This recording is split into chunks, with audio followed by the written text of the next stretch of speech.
minutes for the debate and 1 minute exact for rebuttal.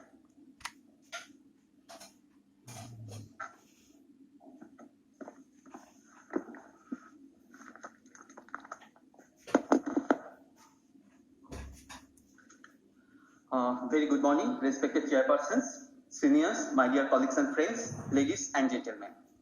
I am proudly supporting the motion because I am believing in it. Last week, a lady came to me after 5 times IVF failure. Now, she is asking for surrogacy because her uterus is severely adenomyotic. I asked, why don't you go for altruistic surrogacy?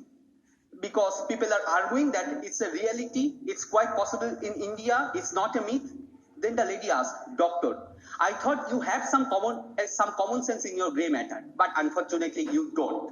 So ladies and gentlemen, common sense is the thing that matters while arguing and while practicing medicine. By definition, you know, altruistic surrogacy means where there will be no monetary transaction apart from money needed for covering the medical expenses and the insurances. But how surrogacy became popular? When our Bollywood superstars started to do this just as a fashion, and we dumb people used to give them thumbs up. And then the media came with the sensational stories. They made it very simple. Commercial surrogacy is equal to exploitation, and there can be nothing as great as altruistic surrogacy. But the fact is that majority of the women who are seeking surrogacy are not coming from very well-to-do families. In fact, they are having some conditions which we cannot treat. And see, the ladies who ultimately seek the surrogacy are having the pain that they could not enjoy the pregnancy, they could not enjoy the morning sickness, they could not enjoy the fetal movement, they could not enjoy the labor pain. So, surrogacy is their last resort. Ladies and gentlemen, it's not my quote. It's said by Rupali Tiwari, I would say, who is an iron lady because she had the guts to admit that she became mother through surrogacy. See what people are thinking about surrogacy: prostitution, exploitation, money making, etc. etc. Of course, you can argue that surrogates are often exploited. It involves lots of money in the womb business. But why this exploitation and cheating happens? Because we don't have regulations. So we urgently need some regulations, but not prohibition. And you all are aware what prohibition can lead to. I am sure that what the opponent would argue that in most of the developed countries in the world, the commercial surrogacy is banned. But please remember, there is a fine difference between legality and morality. What is legal need not necessarily be ethical.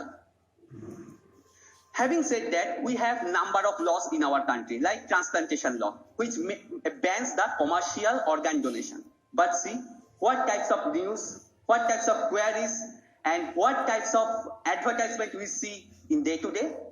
So who is going to check this under the table transaction, where we, the Indians, are famous for the scams in the world? Again, we have this fantastic law, Sex Selection Law, PCPNDT Act. At the same time, we have fantastic news like this. So, the surrogacy bill, which has been passed in the Indian Parliament, suggested that only close relative surrogacy should be allowed and no commercial surrogacy. But what will happen for those helpless couples who don't have any close relatives, particularly, which is quite possible because nowadays we are living in nuclear family? And please remember, often these childless couples are socially isolated, and you are practically depriving the same-sex couples and the single persons of their right to have the parenthood. So it's basically the human right violation you are doing. Even if close relative is available, can you imagine, can a sister become surrogate for a baby whose father is her own brother? Or can, in Indian scenario, a mother-in-law will allow her daughter-in-law to become surrogate? Think other way around. There is chance that there may be chance of forcing, that is the family members will force somebody, some family member may force some women in the family to become surrogate for another woman who cannot become mother by herself. See, the news is coming like this. So, even in altruistic surrogacy, exploitation and blackmail is possible. And the surrogate, in fact, can blackmail the intending couple as well as the babies born out of surrogacy throughout the life. So, what will happen to the confidentiality issue? We know that both the intending couples as well as the surrogates tend to keep the issue confidential for obvious reasons. The reason is as same as you want to keep the donor, sperm donor and the egg donor totally confidential. But what will happen to the confidentiality if you allow the close relative surrogacy? By the way, what's the definition of close relative? I've asked number of lawyers, nobody could define. And I'm sure if this close relative surrogacy is allowed, you will find number of cousins are coming out saying that I am the cousin, I want to become surrogate. So you are basically indirectly promoting the black marketing. And you can argue that there will be district medical board to supervise the issue. But in a country like India, can you exclude the possibility of corruption at this level? So what alternatives they are left with? Adoption. Again, the laws are very stringent. And remember, it's a personal decision. You cannot force anybody. I'm sure my worthy opponent can offer uterine transplantation to each and every helpless couples, which I obviously cannot offer. Please remember, in commercial surrogacy, surrogates are often benefited. There will be upliftment of the surrogate, her family, and her children. So, if you ignore it, you are basically denying her a right to earn livelihood. That is Article 21 of Indian Constitution.